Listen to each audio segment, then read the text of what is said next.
Assalamualaikum warahmatullahi wabarakatuh. Kami dari kelompok 10 ingin mempresentasikan hasil kerja kami dari bab 6 yang berjudul Introducing and Focusing the Study.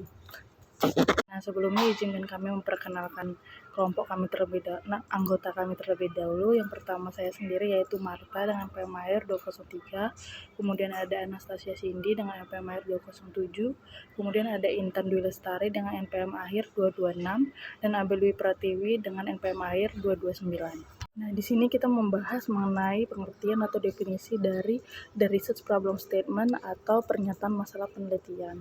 Nah, bagian ini sendiri menjelaskan bahwa pernyataan masalah penelitian itu merupakan dasar utama dari sebuah studi kualitatif.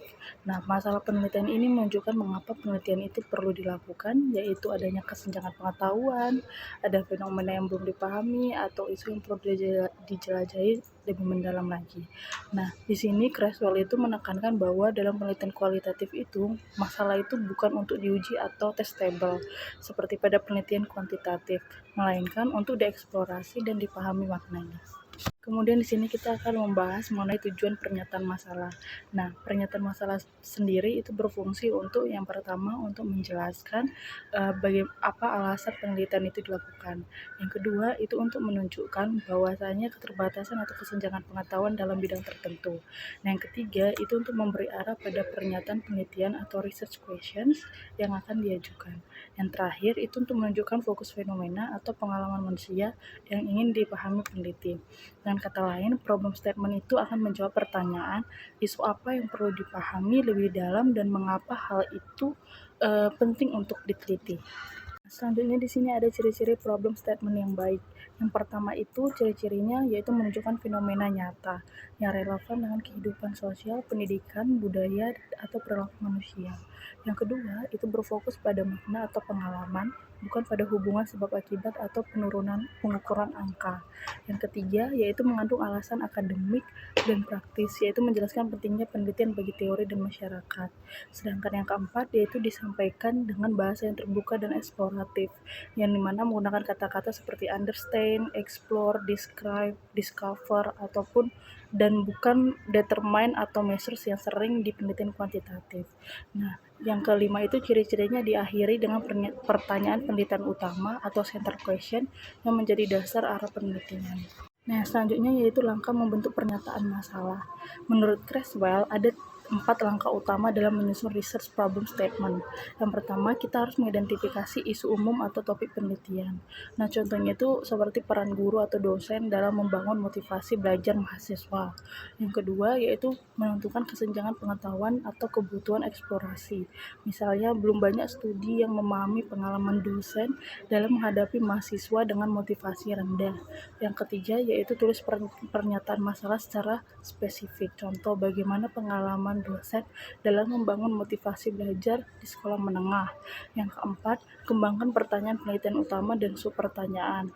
Nah, ini membantu fokus pada aspek-aspek tertentu dari fenomena yang ingin dipahami. Nah, di sini ada contoh sederhana, yaitu seperti meskipun banyak penelitian kuantitatif membahas hubungan antara motivasi dan hasil belajar, sedikit yang mengeksplorasi bagaimana guru secara langsung mengalami dan memahami proses membangun motivasi siswa. Nah, oleh karena itu penelitian ini bertujuan untuk memahami pengalaman guru atau dosen dalam memotivasi siswa di kelas. Nah, makna dari pernyataan ini yaitu seperti menekankan apa yang belum diketahui dan mengapa perlu dipahami, bukan sekedar menguji teori yang sudah ada. Selanjutnya akan jelaskan oleh rekan saya. Baik, di sini saya akan menjelaskan mengenai apa itu purpose statement. Nah, purpose statement sendiri itu menjelaskan maksud, tujuan utama, dan juga arah penelitian. Menjadi roadmap untuk keseluruhan studi dan juga harus dijelaskan secara jelas, singkat, ringkas, eksplisit, dan juga tidak dibiarkan secara tersirat. Nah, fungsi dari purpose statement sendiri itu untuk menyampaikan intens niat utama penelitian. 2. Menghubungkan desain, pendekatan, dan juga analisis. 3. Mengumpulkan data dan interpretasi. Dan yang keempat adalah dasar formulasi research question. Selanjutnya adalah elemen utama purpose statement. Nah, pendekatan yang pertama itu adalah pendekatan penelitian naratif, fenomenologi, grounded theory, etnografi, atau case study. Lain kedua itu adalah aksi penelitian seperti memahami, mendeskripsikan, menemukan, mengembangkan, menghasilkan teori. Dan yang ketiga adalah fenomena sentral, dan yang keempat adalah partisipasi, dan yang kelima adalah penelitian, dan yang keenam adalah definisi awal fenomena. Selanjutnya adalah kata kunci sesuai dengan pendekatan. Jadi kalau dilihat dari pendekatannya sendiri, seperti yang pertama itu naratif, kata kuncinya itu yaitu memahami pengalaman, cerita, dan juga epifani. Lalu yang kedua adalah fenomenologi, yaitu mendeskripsikan makna esensi. Lalu yang ketiga adalah grounded theory, mengembangkan menghasilkan proses teori substantif. Lalu yang keempat adalah etnografi, budaya, perilaku budaya, bahasa, kultur, tem. Lalu yang kelima adalah studi kasus, yaitu mendeskripsikan bounded case atau program dan peristiwa. Selanjutnya adalah pentingnya fenomena sentral. Nah, ini tuh mengenai fokus pada satu konsep utama, menjadi dasar eksplorasi data, terus adalah membantu menghindari penyebaran fokus terlalu luas. Lalu yang selanjutnya adalah partisipasi dan lokasi. Harus disebutkan jelas mengenai individu, misalnya naratif atau case. Lalu ada beberapa individu, fenomenologi atau grounded theory. Dan yang ketiga, kelompok budaya atau etnografi. Selanjutnya adalah program peristiwa, itu sebuah case. Nah, lalu ini terus memberikan gambaran konteks penelitian. Jadi memang partisipan dan lokasi itu memang harus terlihat jelas. Selanjutnya itu adalah definisi awal fenomena. Definisi bersifat sementara, memberikan gambaran awal bagi pembaca dan dapat berubah sesuai dengan temuan lapangan. Lalu yang terakhir adalah contoh purpose statement. Nah, grounded theory sendiri, contohnya itu seperti tujuan dari studi grounded theory ini adalah untuk mengembangkan teori tentang proses pembentukan identitas kepemimpinan pada mahasiswa tingkat akhir. Atau pada fenomenologi, yaitu tujuan dari studi fenomenologis ini adalah untuk mendeskripsikan makna pengalaman orang tua yang merawat anak dengan HIV atau AIDS. Lalu hubungannya dengan research question itu merupakan penjabaran rinci dari purpose statement. Pertanyaannya bersifat terbuka, eksploratif, menggunakan apa atau bagaimana. Baik, di sini saya akan menjelaskan pertanyaan penelitian.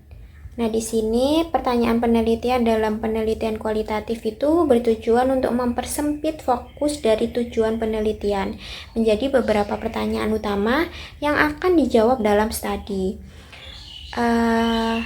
Meskipun beberapa penulis hanya menyertakan purpose statement atau pertanyaan tujuan dalam penelitian seperti tesis dan disertasi, pertanyaan penelitian biasanya ditulis secara terpisah untuk memperjelaskan arah penelitian. Pertanyaan ini membantu mengarahkan pendekatan penelitian dan menandai metode inquiry yang digunakan. Selanjutnya ada pertanyaan sentral atau central question. Pertanyaan penelitian kualitatif bersifat terbuka, berkembang, dan tidak mengarahkan. Biasanya diawali dengan kata seperti apa atau bagaimana untuk mengeksplorasi fenomena utama, bukan mengapa yang lebih bersifat kuantitatif atau eksplanatif. Penelitian itu dianjurkan untuk menyusun satu pertanyaan utama yang luas dan beberapa subpertanyaan pendukung. Nah, pertanyaan sentral ini itu seringkali sulit dirumuskan karena harus cukup umum untuk mencakup keseluruhan masalah penelitian, namun tetap relevan dengan tujuan studi. Nah, jenis pertanyaan berdasarkan pendekatan kualitatif itu menurut Morse 1994, jenis pertanyaan itu tergantung pada pendekatan penelitian. Yang pertama, etnografi, itu pertanyaan deskriptif tentang budaya. Lalu yang kedua, grounded theory, itu pertanyaan proses tentang tahap atau teori perilaku. Lalu yang ketiga ada fenomenologi, itu pertanyaan makna tentang pengalaman hidup individu. Lalu yang keempat itu ada naratif, pertanyaan tentang cerita atau pengalaman individu. Lalu yang terakhir itu ada studi kasus, pertanyaan tentang apa yang terjadi, siapa yang terlibat, dan tema yang muncul dalam konteks tertentu. Nah, di sini ada contoh dari berbagai studi. Creswell itu memberikan contoh pertanyaan yang digunakan. Yang pertama itu pertanyaan tentang naratif. Di sini ada Ken 2010. Apa kisah identitas etnis yang di dalam AI Mei di sekolah dengan teman dan keluarganya? Kalau yang kedua ini tentang fenomenologi, yaitu Anderson dan Spencer 2002. Makna apa yang diberikan penderita AIDS terhadap penyakit mereka? Lalu yang ketiga ada ground theory, ini dari Harley et al. 2009. Teori proses perilaku apa yang menjelaskan integrasi aktivitas fisik dalam gaya hidup perempuan Afrika Amerika. Lalu yang keempat itu ada etnografi dari Haenfler 2004. Apa nilai inti dari gerakan Strike Age dan bagaimana para anggotanya itu memahami pengalaman mereka. Lalu yang terakhir ada studi kasus dari Asmussen dan Creswell 1995. Apa yang terjadi selama insiden penembakan di kampus, siapa yang terlibat, dan tema apa yang muncul dari respon kampus. Nah, dalam laporan jurnal pertanyaan sentral itu sering tidak ditulis secara eksplisit karena digantikan oleh pertanyaan tujuan. Namun, dalam penelitian akademik seperti skripsi, tesis, dan disertasi, baik pertanyaan tujuan maupun pertanyaan sentral biasanya itu ditulis untuk memperjelas arah penelitian dan metode yang digunakan. Pada bagian ini kita akan membahas mengenai the research question atau pertanyaan penelitian dalam penelitian kualitatif. Pertanyaan penelitian merupakan elemen penting yang akan membantu peneliti untuk memusatkan fokus studi mereka. Fungsi dan karakter pertanyaan penelitian. Dalam penelitian kualitatif, pertanyaan penelitian berfungsi untuk mempersempit tujuan umum penelitian menjadi arah yang lebih spesifik dan terarah. Artinya, dari tujuan yang masih luas, kemudian peneliti menurunkannya menjadi pertanyaan-pertanyaan inti yang ingin dijawab melalui proses pengumpulan dan analisis data. Meskipun sering disandingkan, pertanyaan penelitian berbeda dengan pernyataan tujuan atau purpose statement. Pertanyaan tujuan menjelaskan arah umum penelitian, sedangkan pertanyaan penelitian menjabarkan bagaimana arah itu dieksplorasi secara mendalam. Namun, keduanya ini memiliki fungsi yang sama-sama penting dalam memandu penelitian. Kemudian, ciri khas dari pertanyaan penelitian kualitatif ini ada pada pertanyaannya yang bersifat terbuka, berkembang, dan tidak mengarahkan. Artinya, peneliti tidak memulai dengan asumsi tertentu, tapi memberi ruang bagi data dan pengalaman partisipan untuk membentuk arah penelitian tersebut. Biasanya pertanyaan kualitatif diawali dengan kata apa atau bagaimana, bukan dengan mengapa seperti kuantitatif. Hal ini karena penelitian kualitatif itu tidak bertujuan untuk menguji hipotesis atau menjelaskan sebab akibat seperti penelitian kuantitatif, melainkan untuk mengeksplorasi makna, pengalaman, dan proses yang terjadi dalam suatu fenomena. Oleh karena itu, penelitian biasanya menyusun satu pertanyaan besar atau pertanyaan sentral atau central question yang mencerminkan inti dari penelitian, lalu kemudian akan menurunkannya ke beberapa pertanyaan turunan atau sub-question untuk membantu memperdalam analisisnya. Selanjutnya kita akan membahas mengenai pertanyaan sentral atau central question. Pertanyaan sentral adalah inti utama dari penelitian kualitatif yang menangkap esensi dan dari fenomena yang akan diteliti. Pertanyaan ini biasanya mencerminkan pendekatan penelitian yang digunakan karena setiap penelitian kualitatif memiliki fokus eksplorasi yang berbeda. Contohnya, dalam etnografi, pertanyaan yang digunakan bersifat deskriptif, yaitu menelusuri budaya dan nilai-nilai kelompok tertentu. Dalam grounded theory, fokusnya yaitu proses, bagaimana suatu fenomena terjadi atau berkembang dari waktu ke waktu. Dalam fenomenologi, pertanyaannya berpusat pada makna, yaitu bagaimana seseorang memaknai pengalaman hidupnya. Sedangkan naratif dan studi kasus biasanya itu menekankan pada pengalaman atau peristiwa tertentu yang dialami oleh individu atau kelompok. Contoh pertanyaan sentral. Seperti naratif tadi, apa saja kisah-kisah yang saling bertentangan tentang identitas etnis yang dialami oleh Aimee? Fokusnya yaitu untuk menggali pengalaman personal dan cerita hidup individu. Kemudian fenomenologi, seperti pertanyaan, makna apa yang diberikan oleh orang-orang dengan AIDS terhadap penyakit mereka? Nah, di sini peneliti berusaha untuk memaknai subjektif dari pengalaman yang sama di antara partisipan. Kemudian yang ketiga, grounded theory. Pertanyaannya seperti, proses apa yang menjelaskan bagaimana perempuan Afrika Amerika mengintegrasikan aktivitas fisik ke dalam kehidupan sehari-hari? Nah, pendekatan ini berusaha untuk mengembangkan teori baru yang muncul dari data. Yang keempat, etnografi. Pertanyaannya seperti apa nilai-nilai utama dari gerakan Straight Edge? Fokusnya yaitu pada pemahaman budaya atau nilai-nilai komunitas tertentu. Kemudian case study atau studi kasus, pertanyaannya seperti apa yang terjadi dan siapa yang terlibat dalam merespon insiden penembakan di kampus. Nah, pertanyaan ini menyoroti peristiwa spesifik atau reaksi pihak-pihak yang terlibat di dalamnya. Baik, di sini saya akan menjelaskan mengenai sub-question atau pertanyaan turunan dalam penelitian kualitatif. Dalam penelitian kualitatif, sub-question digunakan untuk memperjelas dan memperluas pertanyaan sentral atau central question ke dalam area yang lebih spesifik untuk diteliti. Jika pertanyaan sentral menggambarkan inti penelitian, maka pertanyaan turunan membantu peneliti untuk menguraikan aspek-aspek yang lebih detail dari topik tersebut. Biasanya peneliti membuat sekitar 5 hingga 7 pertanyaan turunan tergantung pada kompleksitas penelitian. Namun pertanyaan-pertanyaan tersebut ini bersifat tidak kaku, artinya peneliti bisa mengubah atau menambah pertanyaan baru selama proses pengumpulan data itu terdapat hal-hal yang baru pada lapangan. Sama seperti halnya pertanyaan sentral, question biasanya juga diawali dengan kata apa atau bagaimana karena sifatnya itu terbuka dan eksploratif, bukan untuk menguji hipotesis seperti pada penelitian kuantitatif. Selain itu, sub-question ini menjadi panduan utama dalam proses pengumpulan data, misalnya saat peneliti melakukan wawancara atau observasi. Kita bisa menganggap sub-question sebagai sebagai pembagian dari pertanyaan utama dengan cara bertanya. Kalau pertanyaan utama saya pecah menjadi beberapa bagian apa saja yang ingin saya eksplorasi secara lebih dalam.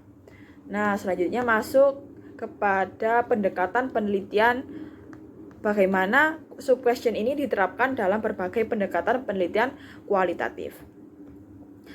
Fungsi dari pertanyaan turunan sebenarnya adalah untuk membantu peneliti menggali dimensi yang berbeda dari fenomena utama yang sedang diteliti. Namun, fokusnya bisa berbeda tergantung jenis pendekatan kualitatif yang digunakan. Dalam narrative study, sub-question membantu penelusuri makna dan konteks dari cerita partisipan. Misalnya, apa makna dari peristiwa tertentu dalam kehidupan mereka. Kemudian dalam fenomenologi, pertanyaan turunan membantu untuk mengidentifikasi komponen-komponen dari esensi pengalaman yang dialami oleh partisipan. Dalam grounded theory, pertanyaan turunan digunakan untuk memperjelas elemen-elemen dari teori yang sedang berkembang berdasarkan data. Dalam etnografi, sub-question bisa fokus pada aspek-aspek budaya dari suatu kelompok seperti ritual, cara berkomunikasi, atau pola kehidupan ekonomi. Sedangkan dalam studi kasus, pertanyaan turunan diarahkan untuk menjabarkan berbagai elemen atau isu spesifik dari kasus yang akan diteliti atau yang sedang diteliti. Misalnya, bagaimana dari kasus yang ingin dipahami secara lebih dalam dan lebih rinci. Sekarang kita akan melihat beberapa contoh nyata penggunaan sub-question dalam penelitian kualitatif. Yang pertama, seperti dalam penelitian fenomenologis oleh Gritz pada tahun 1995, pertanyaan sentralnya yaitu apa makna menjadi seorang guru profesional. Dari pertanyaan ini muncul beberapa pertanyaan turunan seperti apa yang dilakukan oleh guru profesional, apa yang tidak dilakukan oleh guru profesional, apa yang sulit atau mudah dalam menjadi seorang pendidik profesional, dan kapan Anda pertama kali menyadari bahwa Anda ini seorang profesional. Pertanyaan-pertanyaan ini akan membantu peneliti untuk memahami pengalaman dan makna profesionalisme dari perspektif para guru itu sendiri. Yang kedua, dalam penelitian grounded theory oleh Mastera pada tahun 1995, fokusnya yaitu proses revisi kurikulum di 3 kampus. Pertanyaan sentralnya, apa teori yang menjelaskan perubahan proses revisi pada edukasi umum pada kurikulum edukasi pada secara umum. Lalu sub-questionnya yaitu bagaimana tenaga pendidik atau akademisi berpartisipasi pada proses tersebut. Artinya peneliti ini mencoba menjelaskan bahwa peran pihak tertentu dalam proses perubahan tersebut. Ketiga, dalam studi kasus oleh Asmussen dan Creswell pada tahun 1995 tentang respon kampus terhadap insiden penembakan. Pertanyaannya adalah bagaimana respon kampus terhadap terhadap insiden penembakan tersebut. Lalu pertanyaan turunannya dibagi lagi seperti bagaimana respon pihak administrasi kampus, bagaimana konselor menghadapi peristiwa itu, dan bagaimana mahasiswa lain yang tidak berada di lokasi kejadian bereaksi. Nah, melalui pembagian-pembagian ini, peneliti bisa menguraikan respon setiap kelompok secara lebih rinci dan menemukan pola atau tema dari keseluruhan peristiwa. Sekian presentasi dari kelompok kami. Wassalamualaikum warahmatullahi wabarakatuh.